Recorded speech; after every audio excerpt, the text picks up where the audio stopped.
Vamos. Esse livro de Filemon, ele é muito curtinho, porque na verdade ele é uma carta direcionada. Paulo estava escrevendo a Filemon e ele tinha um objetivo específico. Não era carta de Paulo às igrejas para poder converter, para poder corrigir aquela lavada que Paulo dava, não. É uma carta muito tranquilinha e vocês vão ver ao longo da leitura. Ela é tão curta que no texto grego ela tem 334 palavras só. Nada mais do que isso. Não vamos contar em português, tá bom? É esse o objetivo. Mas é uma carta endereçada a Filemon.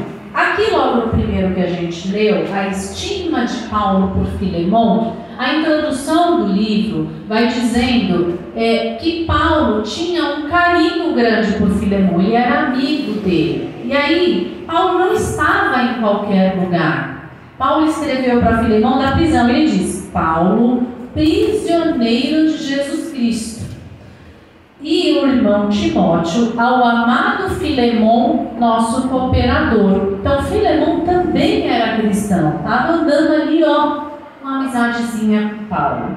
2.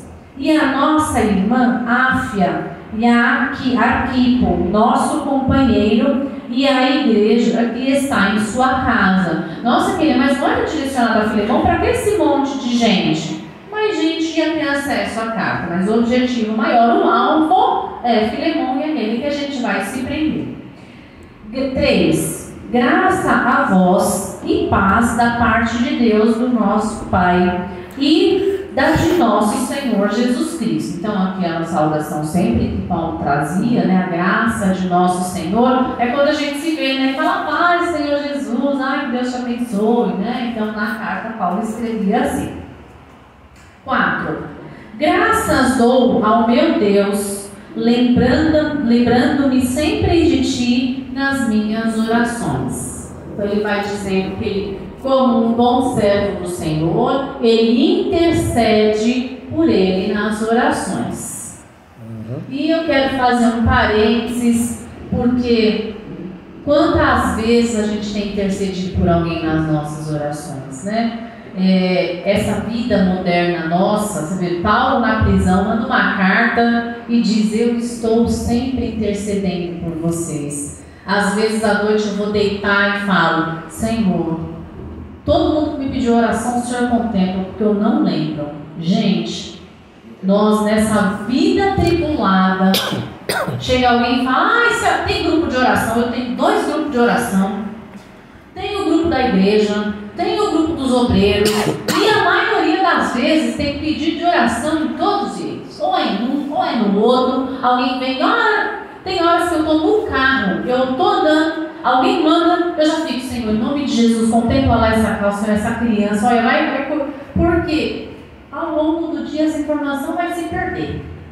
E aí, na minha rotina tribulada, eu vou chegar em casa à noite, eu vou orar, ou então eu vou no máximo deitar e falar: obrigada, Senhor, por esse dia. Porque esse dia existe, gente. Esse dia na minha vida existe. E aquele dia que você para, você fala: Senhor, hoje eu me perdoo, eu não consigo. Muito obrigada por hoje. Mas eu estou mudando essa rotina. Eu estou tentando a maioria dos dias fazer uma oração, ler mais a Bíblia e tirar um pouco o foco do celular, né?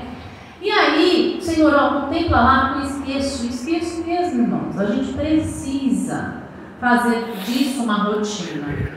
Mesmo que seja que nem eu, não deu na hora, a pessoa pediu, já começa a orar e interceder, porque Deus ouve, irmãos. Deus, ele ouve. Se for uma oração sincera, ele contempla. Amém? 5. Ouvindo a tua caridade e a fé que tens para com o Senhor Jesus Cristo e para com todos os santos.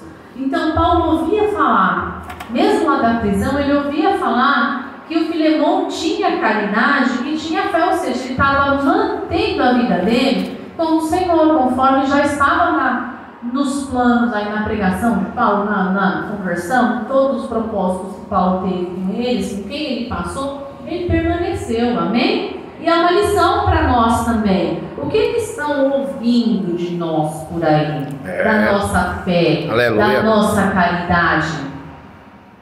Isso é uma cutucada, irmãos, para nós, porque muitas vezes a gente está aqui e todo mundo sabe que a gente é crente. Se alguém não anunciou, com certeza alguém já passou um fio, viu? Esse fio nosso que a gente é crente, sempre alguém que passa. Vou falar. A comunicação da tua fé seja eficaz no conhecimento de todo o bem que em vós há, por Cristo Jesus. 7. Tive grande gozo e consolação da tua caridade, porque por ti, ó irmão, o coração dos santos foi reanimado. Então Paulo está dizendo, olha, eu me alegrei muito por conta da sua obra, do que você tem feito, porque por sua causa as pessoas estão animadas na fé. Aleluia, glória a Deus. O que Paulo está dizendo para ele é começar a fazer uma intercessão por uma pessoa por quem ele também tinha uma grande estima. E aí, na minha Bíblia tem um subtítulo que diz assim: o apelo de Paulo a favor de Onésimo. Paulo intercede pelo escravo convertido Onésimo, que tinha fugido do seu Senhor. Tudo isso está na minha Bíblia, mas não tem na maioria. Tem Bíblia que não tem, tá? Então, nos 8 diz assim: pelo que, ainda que tenha em Cristo grande confiança para te mandar o que te convém, todavia, peço-te antes, por caridade, sendo eu tal como sou Paulo, o velho, e também agora prisioneiro de Jesus Cristo, peço-te por meu filho Onésimo, que gerei nas minhas prisões. Então Paulo aqui está dizendo, olha, eu sei, eu tenho confiança que eu posso te pedir qualquer coisa, você é capaz de me atender espiritualmente, você tem condições, né? Qualquer coisa que eu te mandar, eu sei que você vai fazer.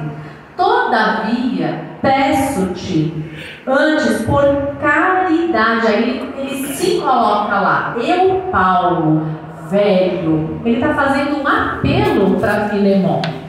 E para a gente fazer um apelo, né, para Paulo começar dizendo, eu creio que eu posso te pedir qualquer coisa, todavia é o que? Mas tem um algo aí que eu vou apelar, né? Paulo, gente, Paulo não era qualquer um. Paulo tinha um testemunho que vem lá da perseguição com os cristãos.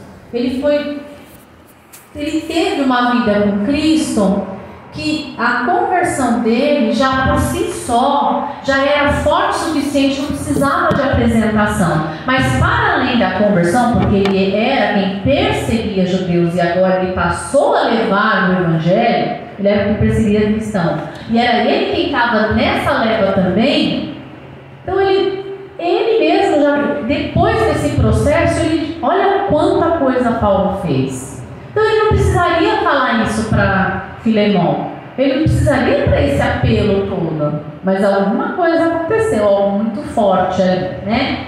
Paulo vai dizendo, olha, velho, eu também sou prisioneiro, eu te peço por meu filho Onésimo. Onésimo não era filho de Paulo, mas ele era filho na fé. Ou seja, Paulo estava dizendo, olha, esta pessoa, porque ambos conheciam Onésimo, depois eu vou trazer mais detalhes, tá? Mas ambos conheciam Onésimo. E ele está dizendo, ele é meu filho na fé. Eu te peço encarecidamente, por ele eu gerei nas prisões. O meu sofrimento, considere o meu sofrimento. Então Paulo está fazendo um apelo aqui.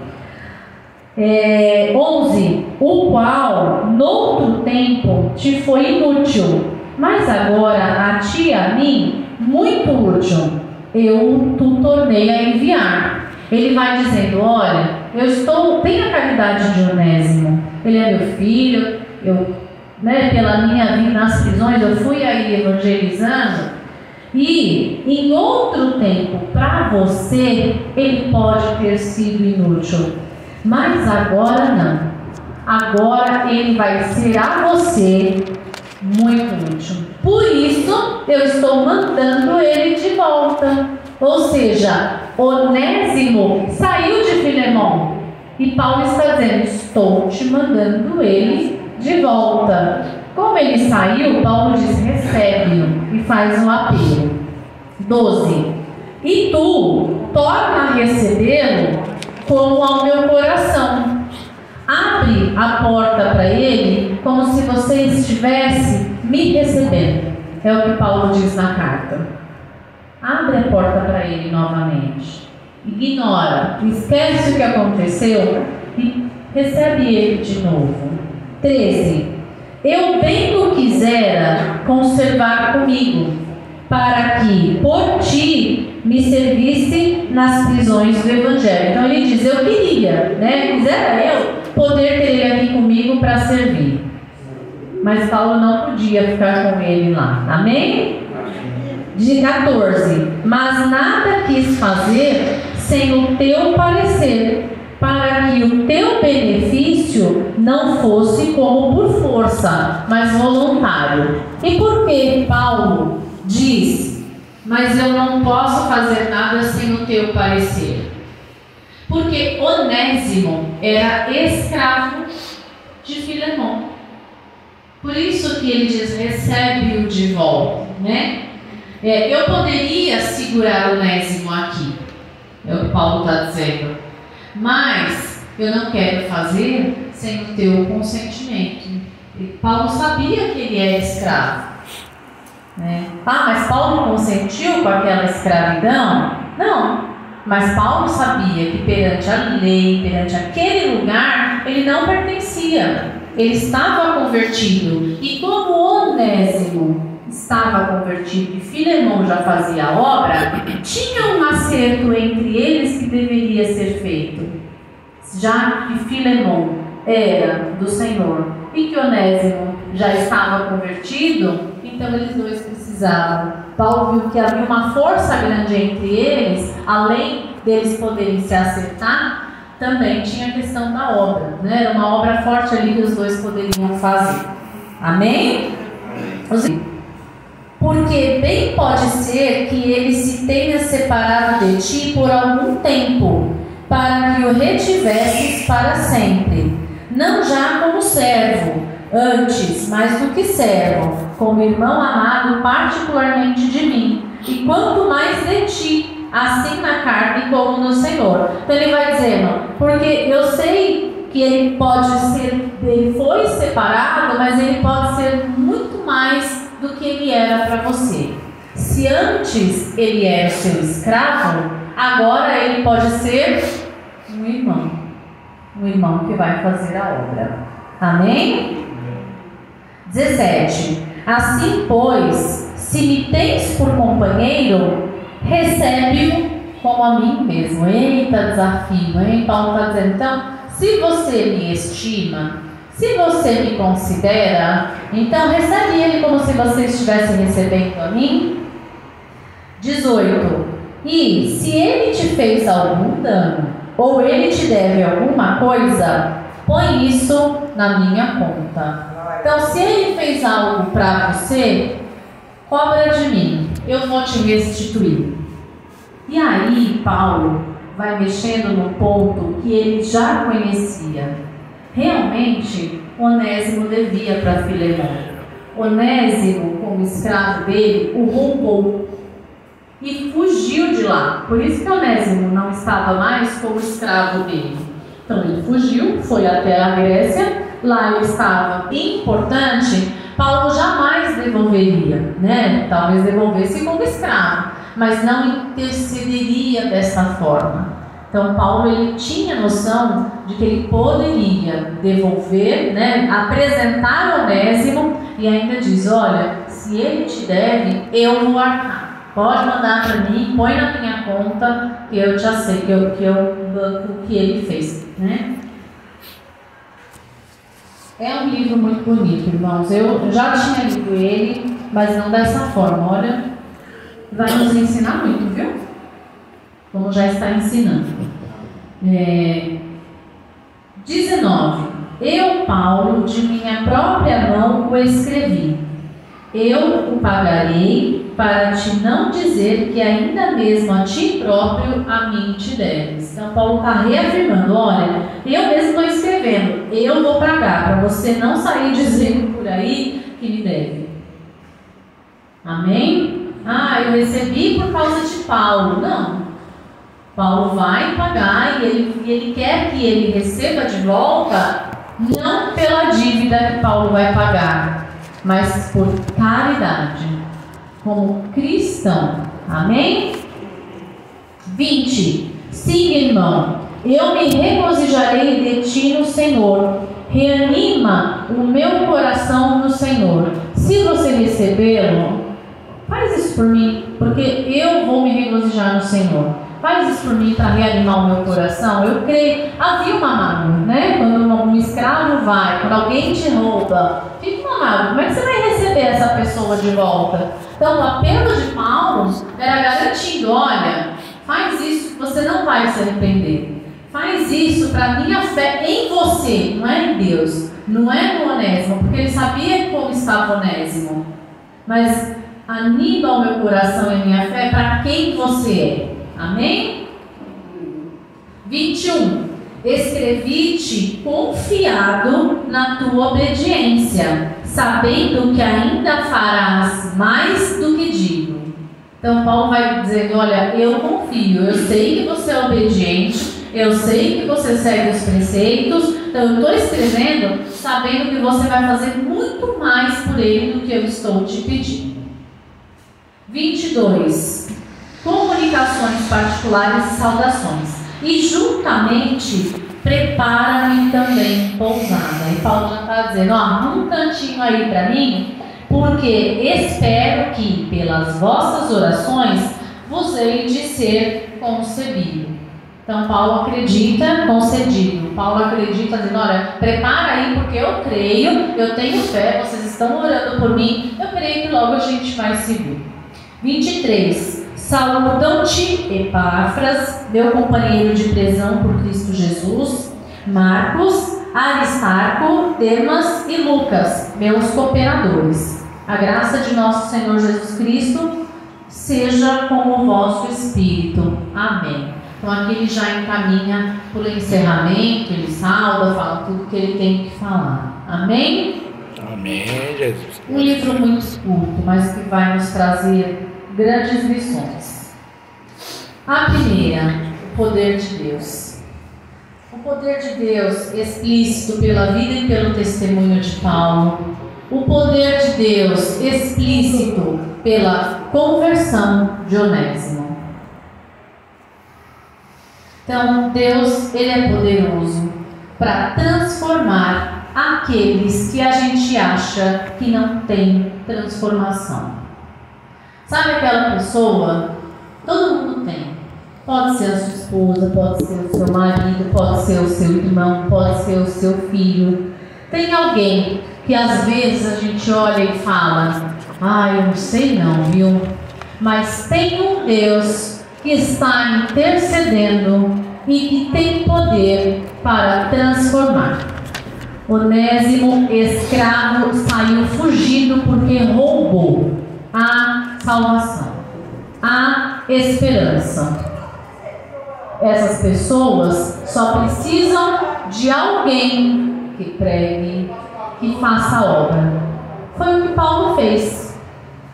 Paulo não se importou com o que o Onésimo tinha feito. Paulo olhou para ele como uma alma. Tem pessoas que muitas vezes erram feio com a gente vai perdoar quantas vezes forem necessárias, mas talvez a gente não vai conviver mais. Mas Deus vai preparar pessoas para estar com ela. O que a gente tem que fazer? Orar, interceder. Se essa cruz para intercessão é sua, para pregar é sua, vá você fazer o que você tem que fazer. A palavra nos mostra, Deus pode. Deus vai fazer uma coisa nova, não foi assim nos louvores que as meninas louvaram hoje? Eu creio. Segundo, conversão. Então, Onésimo se converteu. Amém? Ele deixou, ele se arrependeu. Mas ele não se arrependeu do nada. Ele não se converteu do nada. Teve alguém para pregar. Teve alguém para evangelizar. Então a gente precisa fazer a nossa parte. Segundo, a fraternidade cristã. Terceiro, né? Deus nos chama à unidade. Era isso que o Paulo estava cobrando de Filemon. Ele vai dizendo: olha, eu sei quem você é, eu sei da sua fé, recebe a ele como recebeu a mim. Em outras palavras, perdoa-o. Então, em outro, perdão. Nós temos que perdoar. Paulo estava intercedendo justamente para que ele perdoasse. E ele fez toda uma apresentação. Tudo que Paulo colocou, Filemon sabia quem era Paulo. Vou fazer isso. E era isso que Onésimo estava tendo de Paulo. Essa garantia. Paulo estava garantindo a Filemon: perdoe. Ele não é aquele escravo que saiu de lá. Ele não é mais aquele. Agora ele está transformado. Então, não receba-o como escravo, receba-o como irmão. Aleluia. Paulo fez exatamente o que Cristo fez. Por quê? Paulo foi cheio da graça de Jesus. Paulo perseguiu Deus e o mundo, matou Deus e o mundo. Ah, mas ele também não foi perseguido? Consequências. A gente faz as coisinhas tudo errada, mas não significa que a gente não vai ter a consequência, né? Mas a graça dele, olha, uma pessoa viver presa e falar assim: a tua graça me basta. Alguém fala assim: a graça do Senhor me basta. É uma pessoa cheia da graça mesmo. Pregou a salvação de Paulo, gente, é garantida. Não tenho dúvida que Paulo foi estar lá agora com o Senhor. Não tem dúvidas, porque Paulo fazia o que Deus mandava ele fazer. O que Paulo fez? Pediu para interceder. O que Jesus fez quando a gente morreu? Para intercessão, ó, o Deus lá, os nossos pecados, amém? Então a gente também, como Cristo morreu pelo perdão dos nossos pecados, nós também temos que perdoar. Irmãos, não é fácil. Não é fácil você perdoar quem te ofendeu. Não é fácil. Não é. Mas nós precisamos liberar perdão. Tem amigos, tem familiares, tem pessoas com quem a gente trabalha que a gente não vai receber da forma como Paulo está dizendo aqui para Onésimo. Até porque, se Paulo estivesse aqui com uma pessoa dessa e a pessoa fosse ruim, ele não ia interceder dessa forma, amém? Tem ciclos e tem pessoas que a amizade se encerra, o vínculo se encerra. É isso que nós temos que fazer, irmãos. Nós devemos fazer a nossa parte, sem divisão. Se nós somos irmãos, nós somos irmãos. Às vezes a gente cria divisão, e aí para encerrar, que essa é a última parte, dentro da própria igreja do Senhor, dentro da própria igreja. Então o Senhor está puxando a nossa orelha. Você precisa estar na casa, tem que estar socada na casa da pastora Jaqueline todo dia? Não, gostaria, só que não posso. Tem pessoas que a gente vai conviver mais, tem pessoas que a gente vai conviver menos. Não é obrigada a estar na casa dos outros. Eu falo dele pela amizade, mas eu gostaria de estar na casa de mais gente aqui também enchendo o saco, né? Mas a gente não pode dividir. Porque eu tenho mais afinidade com o pastor, eu não vou visitar a Fabiana. Eu não vou aparecer lá na porta da Madalena e falar: Madalena, Madalena, vai aqui. Não. A gente precisa ser um corpo. Como um corpo, não é assim que a Bíblia diz que nós somos um corpo? Como um corpo, os membros têm que estar alinhados.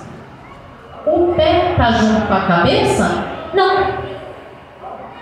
Mas a cabeça precisa do pé para ela andar para os outros lugares. Estão entendendo? Então, assim somos nós aqui na igreja. A gente tem que estar no mesmo corpo. Se a gente não tiver no mesmo propósito, o corpo não tem direção. Sabe o mesinho torto que andava na casa torta? A igreja fica torta. Porque um está aqui no propósito de adorar, o outro está no propósito de receber a bênção. Não dá. Não dá. Pode? Pode. É o correto? Não. Em primeiro lugar é adorar. A bênção é consequência. Posso pedir? Pode. Não quero pedir não, eu também peço, gente. Também tem uma listinha lá com Jesus. Mas a gente precisa, o propósito primordial é a adoração. E se nós estamos divididos, não adianta dizer que nós estamos adorando, nós não estamos não. Se eu não gosto do meu irmão, se eu não conseguir perdoar o irmãozinho dentro da igreja, eu estou dividindo. O corpo está capengo, está precisando de uma muleta. Não tem quem dê conta, não tem quem sustente. Amém, irmãos?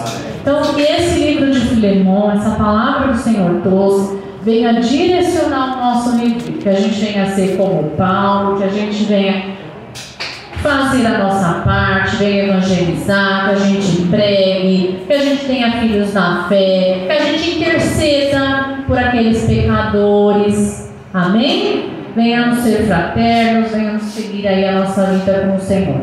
Eu agradeço a oportunidade novamente ao Senhor. Amém? Amém.